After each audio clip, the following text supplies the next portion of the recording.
Hello, my name is Megan O'Russell, and welcome to episode 15 of A Book and a Dream. Today, I want to talk to you about cover art. I know we all hear about books, covers, don't judge things. We do. We just do. It's just the honest truth. And the sad yet kind of awesome thing is that in this day and age, with so many books in every marketplace, covers are more important than ever. As an author, you have a tiny, tiny fraction of a second to get a reader to notice your book. Before they notice the title, before they look at the blurb, before they look at the reviews on Amazon, the first thing that they're going to see is your cover. And it's weird because you'd think oh, well, if my cover really needs to stand out, I should do something weird. But we as people are trained to psychologically respond to certain things a certain way. So you kind of have to make your cover fit in with everything else in the genre. If everyone in your genre, let's say you were a romance artist or a romance author, because it's the easiest one to talk about it. Let's just be realistic. You're a romance author. You write steamy romance. You're going to have a picture of a man or a woman with lots of muscles, probably a little bit of sweat on the cover.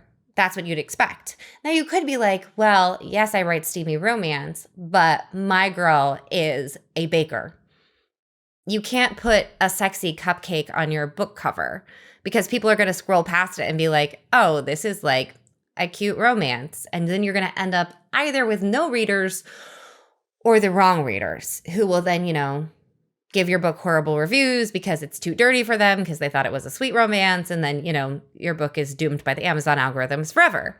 So you have to fit in the niche. You have to fit the expectations, but while at the same time standing out enough in the crowd to make people see you first. It's a lot. That's a lot of pressure to fit in and stand out simultaneously. And then you have to really research well, what are the exact tropes in, vampire dystopian? Or what are the exact tropes in fantasy where there's an assassin? Because there are tiny little underliers that go in those as well. One of the best things about being an indie author is that I now have control over how my covers are done. I get to pick the artist. I get to do all of those things. I get to talk to her. I get to email her. And my cover artist is amazing. I love her. Sleepy Fox Designs has done all of the new covers that I have since I've gone indie. She's absolutely amazing. She's also amazing to work with because I send her descriptions. There's even a list. There's a list for this of things that I need. The latest one that I sent her for a cover, the book has not been announced yet, is I need a drippy sadness crown. I'm an author, can you tell? I describe things as drippy sadness crown. Luckily, she thinks that these things are funny and doesn't just say, you're, crazy and I don't want to work with you anymore. Other emails I have sent her in regards to Wrath and Wing. I opened your email and the first thing I said was, damn, that's a sexy cover. So, we get along quite well. It's great. And also for The Girl Without Magic, awesome one. With the amount of psychological abuse, I just don't see her that relaxed. Because, how your heroine stands on the cover is super important. Because it's going to tell people, wait a second, is she fierce? Or is she a damsel in distress? Or what is it? These are so many things to consider. And I won't lie to you, I'm so lucky to have Sleepy Fox Designs doing my covers. I will link to her below because if you're an author, she's amazing. You want her to do your covers. She's fantastic.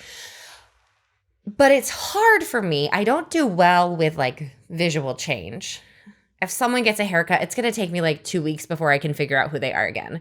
I just stare in there blinking in fear like it's stranger danger from kindergarten. And so switching the covers of my books was really tough for me. Because I loved my original Tethering series covers. I love my new covers, but there was this very big association in my mind of this is what this book looks like. And so transitioning to covers that I absolutely adore was still hard for me. During my traditional publishing days, there was it was an interesting cover incident. It was 10 o'clock the day before book release day, 10 o'clock at night, not in the morning, where reasonable people are doing things and starting projects, 10 o'clock at night, the day before release day, when I finally got the first mock-up of a book cover for my release that was coming out the next day. That's not a thing. This should be done like way far in advance. But, I had a contract, so I just kind of had to go with it. And I get this book cover, and there are tentacles on the book cover, like an octopus tentacles. Like, I don't know why there was like a sea creature on the cover of this book. There was absolutely no sea life in the book.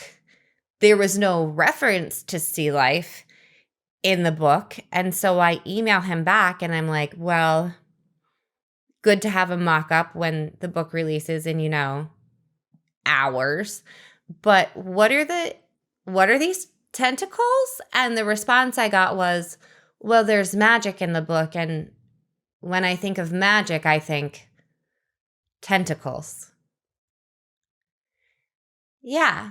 So I love getting to correspond with people myself and give them ideas of things that, have something to do with the book I've written, so that when the covers come out, they give readers a decent idea of what the book is about, and it doesn't just look like sea monsters. Yeah, that was a really weird one. Now, as a reader, I'm still not okay with cover change designs. If I see a book and it's, this is my cover, Harry Potter with the broomstick and, the flying and the Quidditch. And then I go back, with one of the other 50 covers that Harry Potter has had.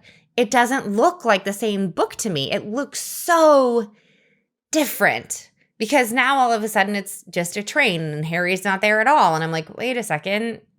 Did they rewrite the book? Is the Hogwarts Express the chosen one? I'm so confused right now. And I understand. Why authors do that. It's about rebranding. It's about creating interest. It's about reaching a new niche market. It's about losing rights to your cover, like I did. And I'm sure eventually in my career, even if it's not, hey, I'm leaving trad publishing, I'm going to get all new covers and reinvent myself as an indie author, I'll probably get new covers for books within the next few years. And I'll just have to, deal with the anxiety. But I did come across a series recently. I was recommended to read The Lunar Chronicles by Marissa Meyer. And I had seen the cover for Cinder before in the bookstore, on Amazon, wherever. And I have the paperback here. So I picked it up because I'm going to do a podcast interview with someone who runs a podcast about Marissa Meyer. Cool. And I had always avoided reading Cinder. And for those of you listening to the audio-only version, there's going to be a link in the show notes that will let you know where you can see a picture of the cover I'm talking about because I don't want to leave you out. So on the cover, it's got the red shoe, it's got the ankle, and it's got like the little bionic dude. And so I'd always seen this cover and been like, I'm not interested.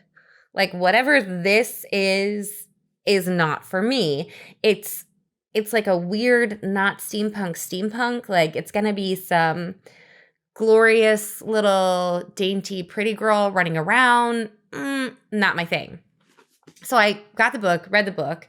Book's really good. Book is not about like a dainty little girl who happens to have a bionic ankle.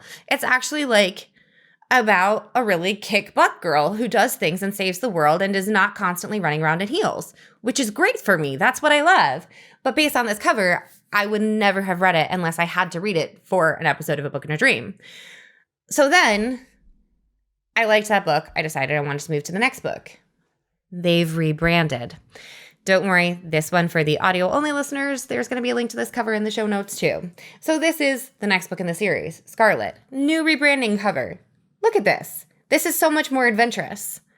This is actually like what the series is about. Like, maybe like a little dystopian and a little grungy, but look how exciting it is. And look at that girl. Like, I would want her in my team on the zombie apocalypse. I would want her around. That's great. So this book I would read. This book would not willingly read.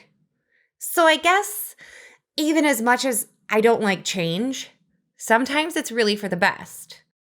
Now, on a personal level, I'm kind of really upset, because I got this before the rollout, and now there's this, and now my books in the series don't match.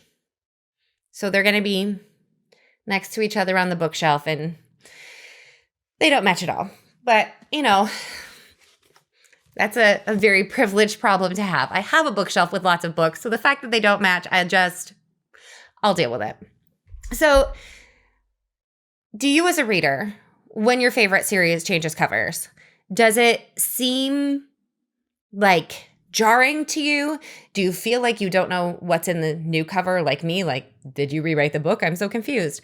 Or do you love finding new covers? Do you collect the different covers? Do you find yourself drawn to books that you wouldn't have read before based on new covers?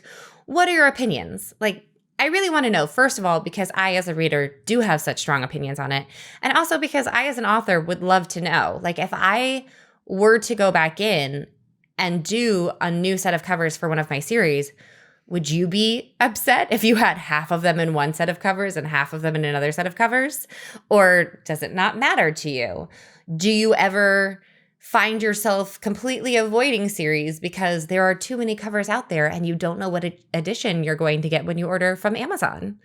I would love this knowledge. It's important knowledge for me, and I also think it's fascinating. So drop me your comments right below. Don't forget to like, subscribe, follow, share the videos. Why not? Spread the love, more friends. We need some more opinions on covers, which is great because book covers are so important. And I will see you all next time.